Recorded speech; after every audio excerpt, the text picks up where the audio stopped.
Hello everyone, welcome to the class. Welcome to World Student Scope.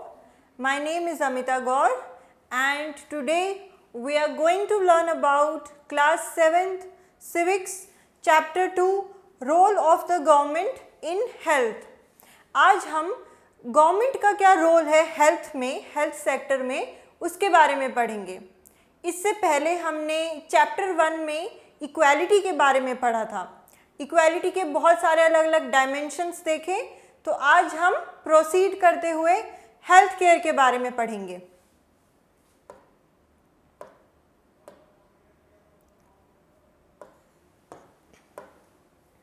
So synopsis overall ये है कि हम health के बारे में पढ़ेंगे, हेल्थ केयर इन इंडिया के बारे में पढ़ेंगे, public health care and private health care उसके बारे में पढ़ेंगे, हेल्थ केयर एंड इक्वालिटी के बारे में पढ़ेंगे, हम क्या स्टेप्स ले सकते हैं उसके बारे में पढ़ेंगे और लास्ट में 2 एग्जाम्पल्स देखेंगे, केरला एंड कोस्टा रिका की अप्रोच क्या है। सो हेल्थ क्या है basically? Health means our ability to remain free of illness and injuries. Generally हम हेल्थ से क्या समझते हैं कि हम बीमार ना पड़ें, तो हमारी वो एबिलिटी कि जिससे हम बीमारियों से दूर रह सकें, तो वो होती है हेल्थ। लेकिन हेल्थ सिर्फ एक एस्पेक्ट नहीं है, हेल्थ का मतलब सिर्फ बीमारी नहीं होता है। ओके, हेल्थ के बहुत सारे एस्पेक्ट्स हैं, जैसे कि मान लो क्लीन वाटर। जैसे मान लीजिए ये जो है एक विलेज का सीन है, ये पानी लेने के लिए जा रहे हैं, अगर इन्हें क्लीन वाटर नहीं मिलता है तो ये प्रोबेबिलिटी है कि ये बीमार पड़ सकते हैं। जैसे कि ये स्लम पिक्चर है, जिस स्लम में जो कंडीशंस होती हैं, जहाँ पे बहुत ही ज़्यादा गरीब लोग रहते हैं, उन्हें एडिक्वेट फूड नहीं मिल रहा है, उन्हें जो है प्रॉपर खाना नहीं मिल रहा है, लैक ऑफ फूड। तो ये सभी हमारी हेल्थ में कंट्रीब्यूट करते हैं। So apart from diseases there are other factors that affect our health such as dullness, inactiveness, anxiety और being scared for long stretches of time. Suppose exam के time पे आप सब लोग कितने ज़्यादा परेशान हो जाते हो, स्ट्रेस भी लेते हो कि अरे पेपर आ रहे हैं, हमने तो पढ़ा ही नहीं है, इतना सिलेबस बचा हुआ है, इतना कम टाइम है, कैसे करेंगे। तो क्या होता है, धीरे धीरे एंग्जाइटी आने लगती है। वो एंग्जाइटी, वो स्ट्रेस, वो जो परेशानी है, वो भी एक एस्पेक्ट है हेल्थ का।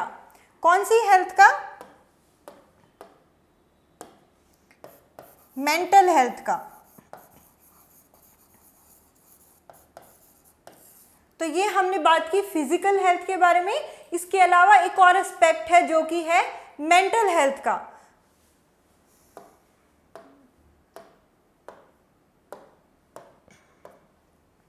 नेक्स्ट हम बात करेंगे हेल्थ केयर इन इंडिया। हमारे इंडिया में जो है वो हेल्थ केयर की फैसिलिटीज कैसे हैं। So to prevent and treat illness we need appropriate health care facilities such as health centres, hospitals, laboratories. हमें ये सारी फैसिलिटीज़ की रिक्वायरमेंट है अगर हमें किसी बीमारी को ठीक करना है। अगर आप बीमार पड़ते हो तो आप हॉस्पिटल ही विजिट करते हो ना, आप you go and visit a doctor ताकि आपको प्रॉपर ट्रीटमेंट मिल सके। तो हेल्थ केयर में हेल्थ सेंटर्स, हॉस्पिटल्स, लैबोरेटरीज और testing facilities, ambulance services, blood banks, ये सभी इंक्लूडेड है हेल्थ केयर में। ये जो फैसिलिटीज़ हैं सारी, ये हमें proper care and service provide करती हैं जब हम बीमार होते हैं। अगर आपको कुछ बीमारी है, जैसे कोविड वेव जब आई थी, तो हमारे इंडिया में हेल्थ सेंटर्स में काफ़ी इम्प्रूवमेंट हुआ। लोग हॉस्पिटल विजिट करते थे, टेस्टिंग के लिए उन्हें टेस्टिंग फैसिलिटी की रिक्वायरमेंट थी। अगर किसी को ब्लड की ज़रूरत है तो ब्लड बैंक्स की रिक्वायरमेंट थी। तो ये सारी फैसिलिटीज़ हैं, ये पार्ट है हेल्थ केयर का।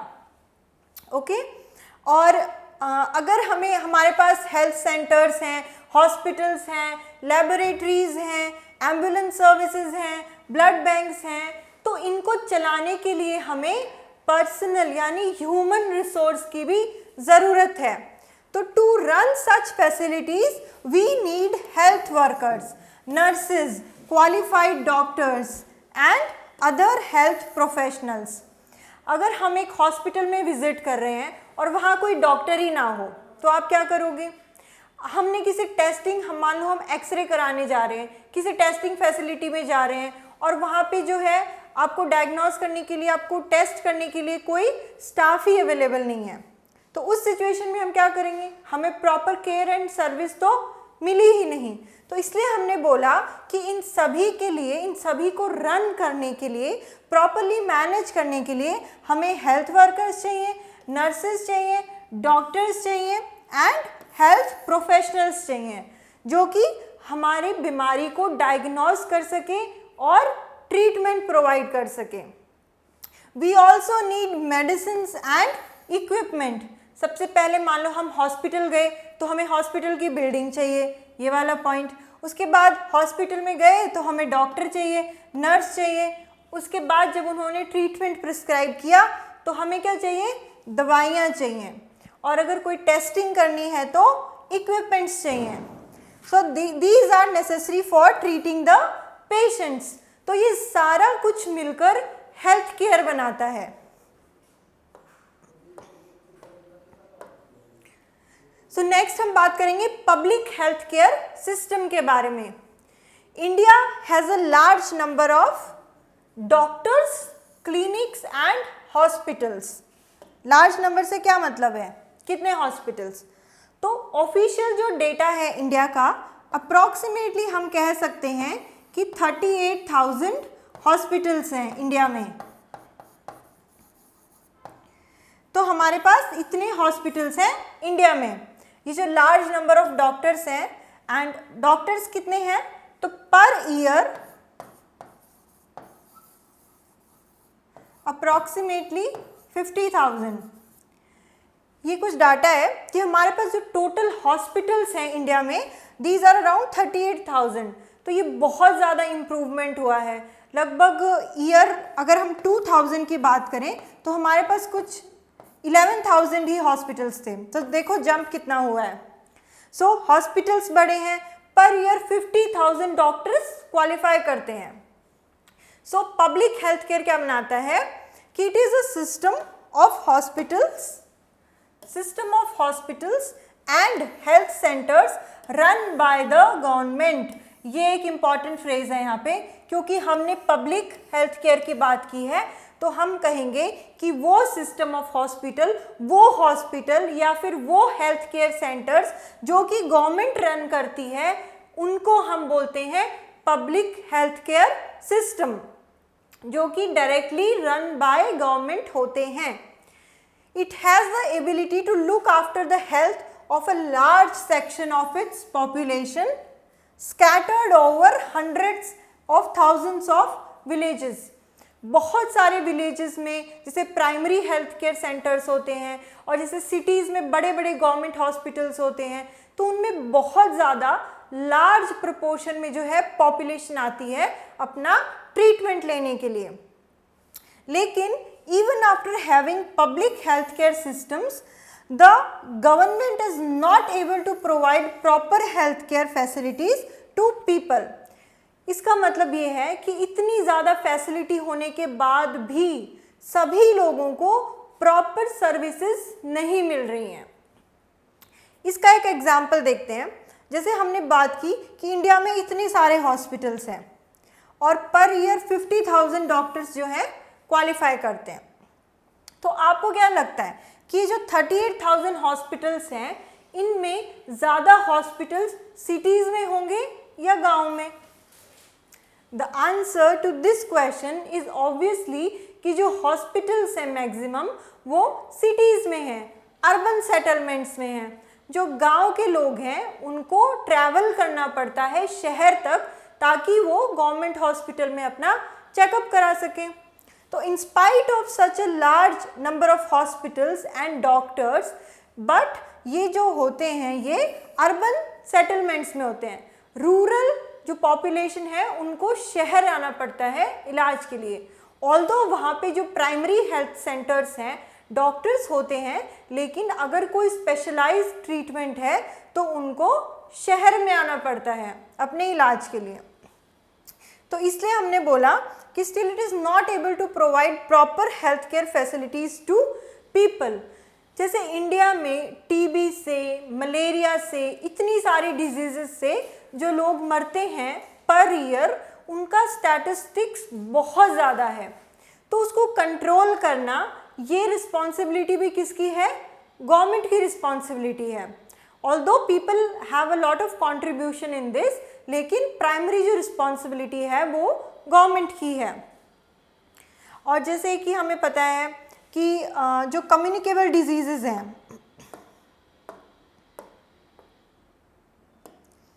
कम्युनिकेबल डिजीज़ जो हैं वो जैसे डायरिया, हेपेटाइटिस, ये सभी इंडिया में बहुत ज़्यादा फैलते हैं। तो गवर्नमेंट की रिस्पॉन्सिबिलिटी है कि वो इन कम्युनिकेबल डिजीज़ को भी कंट्रोल करे।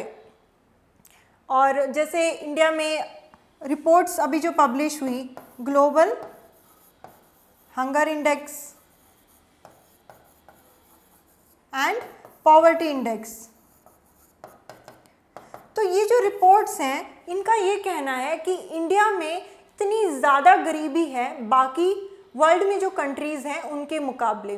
हंगर इंडेक्स में इंडिया का रैंक बहुत ज़्यादा है, मतलब कि जो बच्चे हैं वो माल नरिश्ड हैं, उनको प्रॉपर न्यूट्रिशन नहीं मिलता है। तो ये सभी चीज़ें इंश्योर करना ये रिस्पॉन्सिबिलिटी है गवर्नमेंट की। तो इसलिए हम बात करते हैं पब्लिक हेल्थ केयर सिस्टम के बारे में।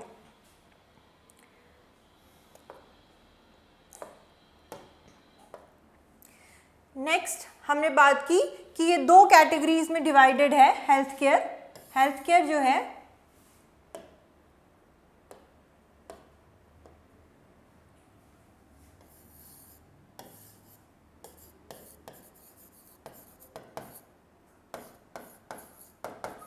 Public and private.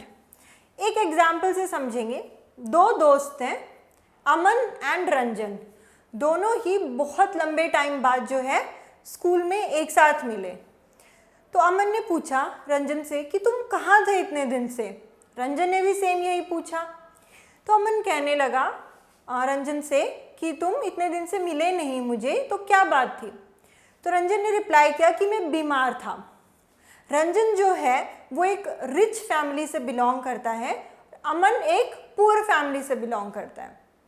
तो रंजन ने बोला कि मैं बीमार था, मैं हॉस्पिटल गया था चेकअप कराने, और जब मैं हॉस्पिटल गया अपने डैडी के साथ तो मैंने देखा कि hospital is like a 5 star hotel. Hospital जो है एक 5 स्टार होटल की तरह है। वहाँ का जो स्टाफ था, जो नर्सेस थी, उन्होंने मुझसे इतने प्यार से, इतने अच्छे से बात की, मुझे अच्छे से ट्रीट किया, मुझे जोक्स भी सुनाए। और फिर जब मैं डॉक्टर से मिला तो डॉक्टर ने भी मुझे बहुत अच्छे से बात की। डॉक्टर ने मुझे कुछ टेस्ट लिख के दिए, मैंने कुछ टेस्ट कराए। टेस्ट में जो नर्स मेरा ब्लड टेस्ट कर रही थी वो भी बहुत ही पोलाइट थी। उसके बाद टेस्ट की रिपोर्ट आई, मैं फिर से डॉक्टर के पास गया तो डॉक्टर्स ने मुझे बोला कि तुम्हें एक वायरल फीवर है, ठीक हो जाएगा, ये दवाई खा लो, बस दैट्स इट। बट वो काफ़ी खुश था हॉस्पिटल को देखकर कि बहुत ही nice clean environment with shiny glittery things all around. फिर अमन ने पूछा, अरे इतनी सब बातों में मैंने तुम्हारा तो पूछा ही नहीं, तुम कैसे हो, तुम्हें क्या हुआ। तो उसने बोला कि मैं भी बीमार था। बोलते लेकिन काफ़ी दिनों तक तो मैं यही सोचता रहा कि मैं हॉस्पिटल कैसे जाऊं, क्योंकि मेरे पापा ने बोला कि अगर हॉस्पिटल जाएंगे तो बहुत टाइम वेस्ट होगा। ऐसा क्यों बोला? क्योंकि वो एक गवर्नमेंट हॉस्पिटल में गए। जब वो गए तो बहुत ही लंबी लाइन थी, बहुत लंबी क्यू में वो वेट करते रहे। जब उनका नंबर आया उन्होंने कार्ड बनवाया, उसके बाद उन्होंने डॉक्टर को विज़िट किया। डॉक्टर ने बोला कि आपको ब्लड टेस्ट कराना है। फिर से जब वो ब्लड टेस्ट के लिए गए वहाँ एक और लंबी लाइन थी। तो इतनी लंबी लंबी लाइनों में उन्होंने वेट किया, वो खड़े रहे। उसके बाद वहाँ पे उन्होंने देखा कि जो स्टाफ है वो भी इतना पोलाइट नहीं था। उसके बाद जो टेस्ट किया था उसकी रिपोर्ट 3 दिन बाद आई। वो 3 दिन बाद फिर से हॉस्पिटल गए। उस दिन किसी दूसरे डॉक्टर की ड्यूटी थी, तो दूसरे डॉक्टर ने रिपोर्ट चेक करके कहा कि it's just a viral fever, आप ये मेडिसिन खाओ ठीक हो जाओगे। तो इन दोनों जो बच्चों की स्टोरीज हैं उसमें डिफरेंसेस क्या हैं? डिफरेंसेस है public and private health care का। जो पब्लिक में गए तो उन्हें लॉन्ग क्यू मिली, यहाँ उनको कोई क्यू नहीं थी। ओके, वो इजीली चले गए। लेकिन जो प्राइवेट था हॉस्पिटल वो कॉस्टली था। ओके, प्राइवेट जो था वो कॉस्टली था, यहाँ पे वो कॉस्टली नहीं था। जैसे कि प्राइवेट जो हॉस्पिटल थे उसमें जो डॉक्टर ने टेस्ट रिपोर्ट दिया तो उसमें 3 दिन लग गए, तो टाइम भी लगा उनको, तो टाइम का भी फैक्टर था। लेकिन यहाँ पे उनको इतना टाइम नहीं लगा क्योंकि वो गए सेम टाइम पे, उनका सारा प्रोसीजर कंप्लीट हो गया। तो ये डिफरेंस था पब्लिक और प्राइवेट हॉस्पिटल में। पब्लिक हेल्थ सर्विसेज जो हमने देखी which are run by the government. तो प्राइवेट क्या हुई? प्राइवेट मतलब कि which are not run by government, जो गवर्नमेंट नहीं चलाती है, जो प्राइवेट इंडिविजुअल्स या ग्रुप ऑफ मेंबर्स ओन करते हैं।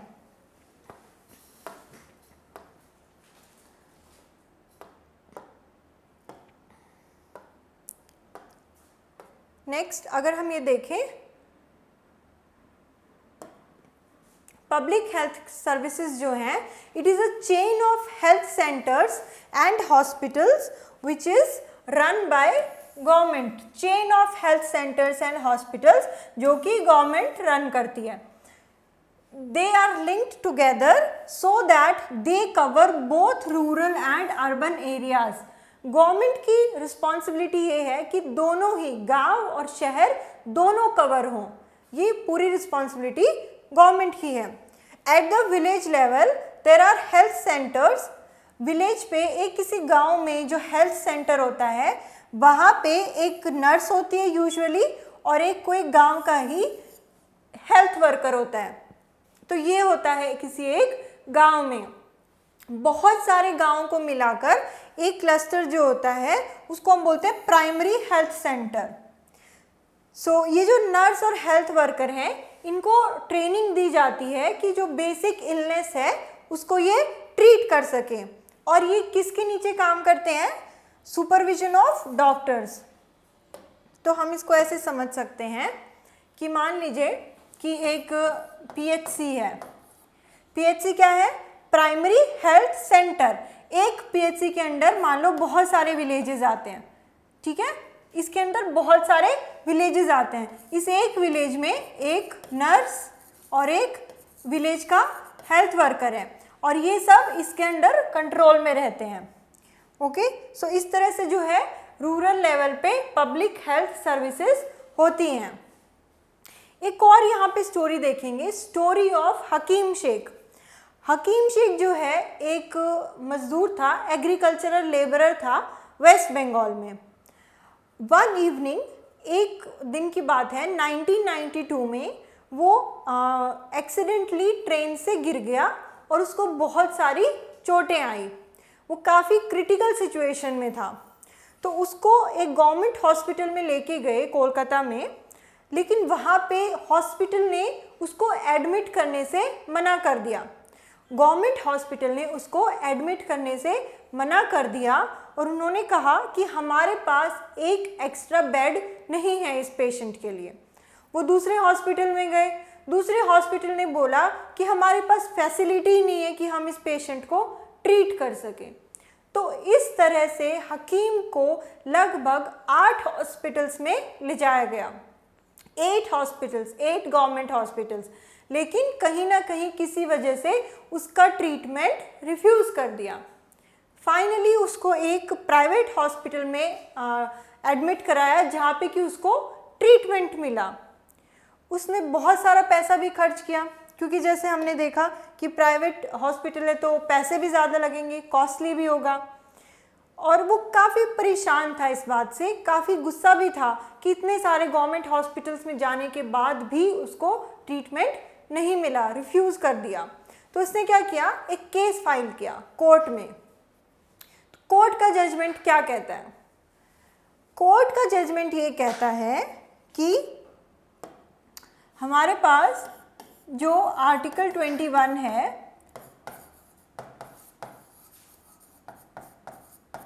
Right to life, right to life हमारे पास एक आर्टिकल है कि जिसमें जुडिशरी कोर्ट का कहना है कि सबको जीने का अधिकार है डिग्निटी के साथ। तो अगर इस हादसे में कि गवर्नमेंट हॉस्पिटल ने हकीम को ट्रीटमेंट मना कर दिया, अगर इस हादसे में क्योंकि वो क्रिटिकल था, अगर उसकी जान चली जाती तो ही मतलब at the cost of his life, तो ये चीज़ है आर्टिकल को वायलेट करती है। हमें कॉन्स्टिट्यूशन ये बराबर का अधिकार देता है जीने को, तो गवर्नमेंट हॉस्पिटल से अगर उसकी जान चली जाती तो ये वायलेशन है। तो इसका मतलब क्या है कि ये ड्यूटी है गवर्नमेंट हॉस्पिटल्स की कि वो ट्रीटमेंट रिफ्यूज़ ना करें, और उसके बाद में उसको कंपनसेशन भी पे करना पड़ा। That was a different story. तो ये हमने देखा कि पब्लिक हेल्थ केयर सिस्टम्स क्या होते हैं। पब्लिक हेल्थ केयर के बारे में देखा कि PHCs होते हैं, PHC के अंडर विलेज में एक नर्स और हेल्थ वर्कर्स होते हैं। नेक्स्ट हम देखेंगे, जैसे मैंने बताया कि एक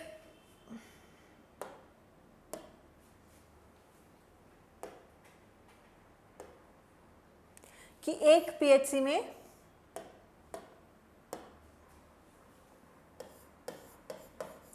सच a centre covers many villages in a rural area. इसमें बहुत सारे जो हैं विलेजेस कवर हो जाएंगे, और उसके बाद डिस्ट्रिक्ट लेवल पे जो है वो एक डिस्ट्रिक्ट हॉस्पिटल होता है। तो यहाँ पे क्या है, डिस्ट्रिक्ट हॉस्पिटल।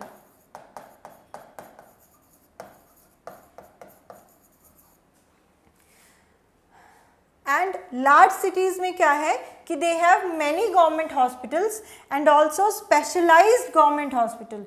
ना कि सिर्फ गवर्नमेंट हॉस्पिटल है बट वहाँ पे टर्शरी लेवल की फैसिलिटीज़ भी अवेलेबल हैं। तो ये हमारे पास जो है बड़ी सिटीज़ में बहुत बड़े बड़े स्केल पे गवर्नमेंट हॉस्पिटल्स होते हैं। तो ये था हमारा पब्लिक हेल्थ के बारे में।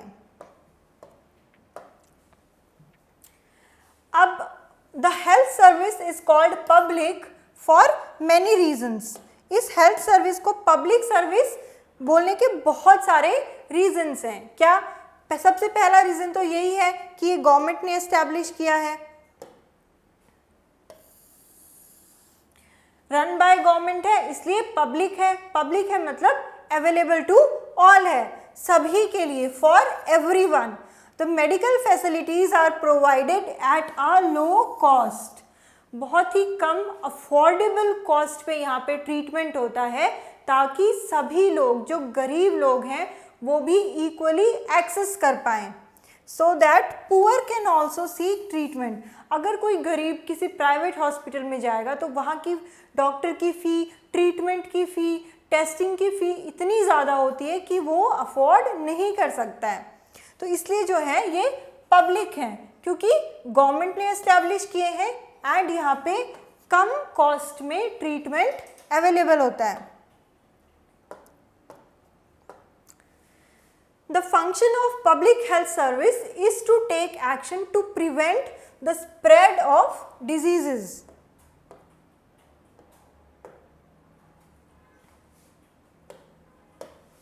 Spread of diseases such as TB, malaria, jaundice, cholera, diarrhea, chikungunya etcetera.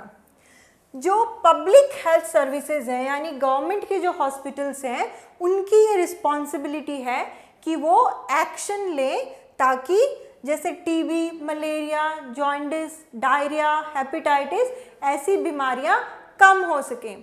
तो गवर्नमेंट ने बहुत सारे स्कीम्स, बहुत सारे प्रोग्राम्स रन किए हैं ताकि इन बीमारियों को कम किया जा सके। द गवर्नमेंट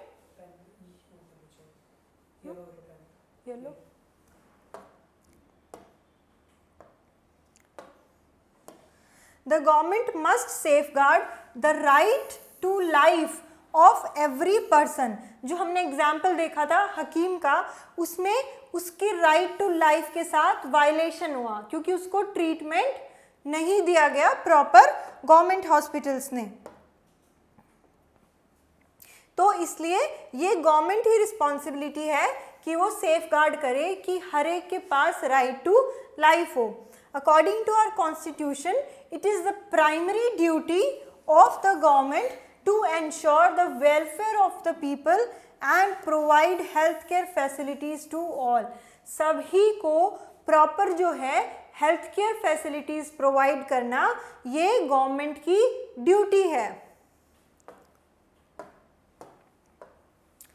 नेक्स्ट हमने देखा प्राइवेट हेल्थ फैसिलिटीज़ के बारे में। हमें आपने भी अगर कोई प्राइवेट हॉस्पिटल विजिट किया होगा तो आपने देखा होगा कि वहाँ पे किस तरह की फैसिलिटीज़ होती हैं। प्राइवेट हेल्थ फैसिलिटीज़ भी काफ़ी अच्छी हैं हमारी कंट्री में। बहुत सारे हॉस्पिटल्स हैं, नर्सिंग होम्स हैं जो कि प्राइवेटली ओन्ड हैं। प्राइवेट हेल्थ फैसिलिटीज़ हमें पता है कि गवर्नमेंट का कोई इसमें हाथ नहीं है, लेकिन पेशेंट्स को बहुत सारे पैसे देने पड़ते हैं for every service they use. कोई भी अगर उन्हें ट्रीटमेंट कराना है, कोई टेस्टिंग करानी है तो उसका कॉस्ट बहुत ज़्यादा होता है, बट इन रिटर्न कभी कभी फैसिलिटीज़ अच्छी मिलती हैं, लेकिन कॉस्ट की कीमत पे। नेक्स्ट देखो आप, health care and equality. Health care और equality, is adequate health care available to all. ये एक बहुत ही बड़ा क्वेश्चन है कि क्या सभी को इनफ जो है हेल्थ केयर फैसिलिटी मिल रही है एक्चुअल में। In India private services are increasing fast but public services are same. Public services same है लेकिन प्राइवेट जो सर्विसेज हैं उसमें काफ़ी इंक्रीज हुआ है। There is no increase in the public service, so people have access to mainly private services. The cost is very high. जो public services हैं, public facilities हैं, वो काफ़ी समय से जो है सेम है। उनमें इंक्रीज़ क्यों नहीं होता? क्योंकि गवर्नमेंट के पास बहुत सारे जैसे बहुत मान लो फंड्स की कमी है या भी कुछ और इशू है, उसका जो इंफ्रास्ट्रक्चर बनाना है उसमें टाइम लगेगा, तो ऐसे इश्यूज़ को सॉर्ट आउट करते करते काफ़ी लंबा टाइम लग जाता है। लेकिन प्राइवेट हेल्थ केयर में क्या है कि वो प्राइवेटली ओन्ड है तो काम जल्दी होता है। जैसे गवर्नमेंट ने काफ़ी स्कीम्स भी चलाई हैं, जन औषधि मेडिकल स्टोर्स हैं। जन औषधि मेडिकल स्टोर्स पे बहुत ही सब्सिडाइज्ड रेट पे, कम रेट पे जो है दवाइयाँ अवेलेबल होती हैं और कुछ दवाइयाँ फ्री ऑफ कॉस्ट होती हैं। तो काफ़ी सारी स्कीम्स हैं जो गवर्नमेंट भी रन करती है।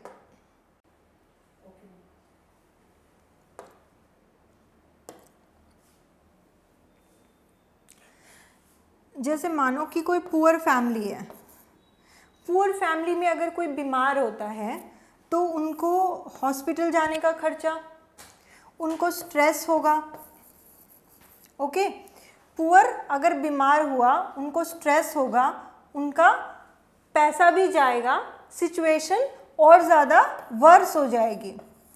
ठीक है, तो ऐसा किस केस में होता है? जैसे मान लो कि जो प्राइवेट हॉस्पिटल्स हैं वहाँ पे कुछ डॉक्टर्स हैं या कुछ जो स्टाफ है वहाँ पे वो कुछ इनकरेक्ट प्रैक्टिसेस अगर यूज़ करें, मान लो डॉक्टर ने कोई महंगी दवाई लिख कर दे दी, कोई गरीब वहाँ इलाज के लिए आया और कोई महंगी दवाई अगर लिख के दे दी तो ये अफोर्ड कैसे करेगा उसको?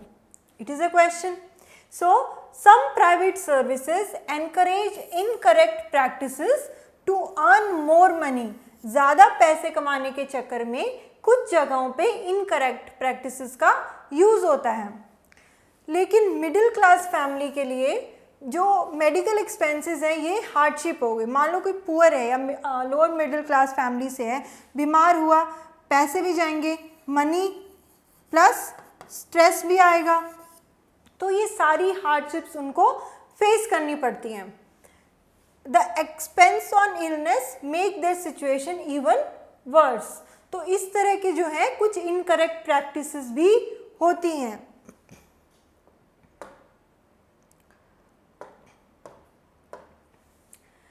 तो क्या किया जा सकता है, व्हाट कैन बी डन?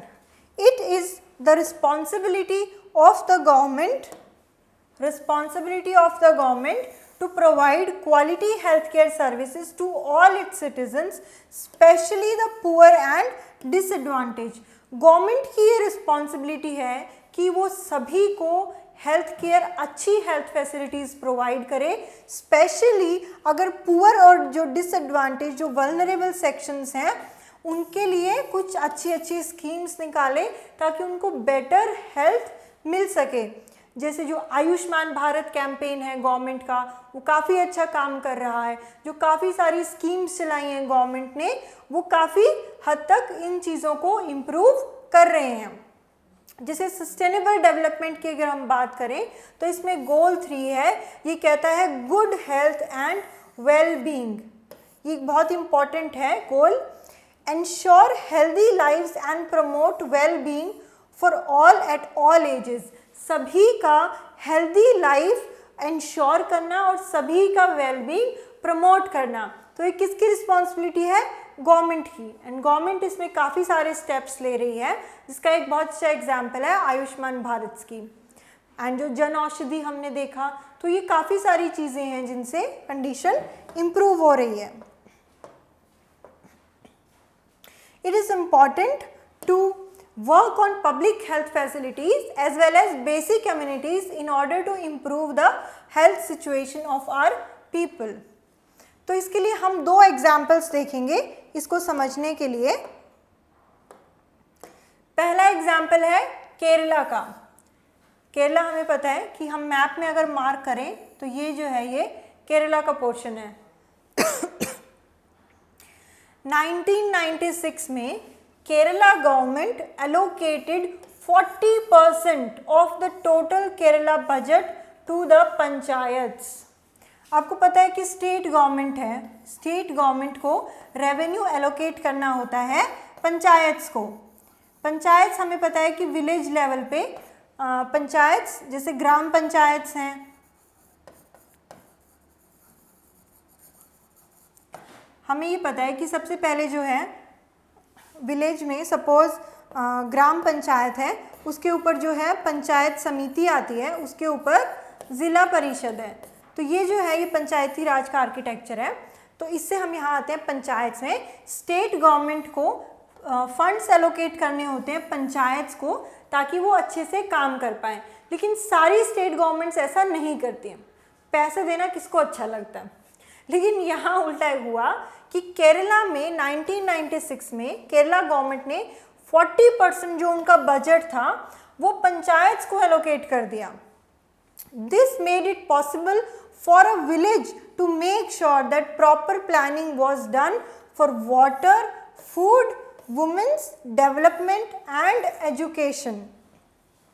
अगर पंचायत को पैसा मिला, पंचायत को रेवेन्यू मिला, तो ग्राम पंचायत के लेवल पे हर एक गांव ने ये प्रॉपरली इंश्योर किया कि हम खाने पे, हम अच्छे पानी पे, वुमेन के डेवलपमेंट पे, एजुकेशन पे इस पैसे को प्रॉपरली यूटिलाइज करेंगे।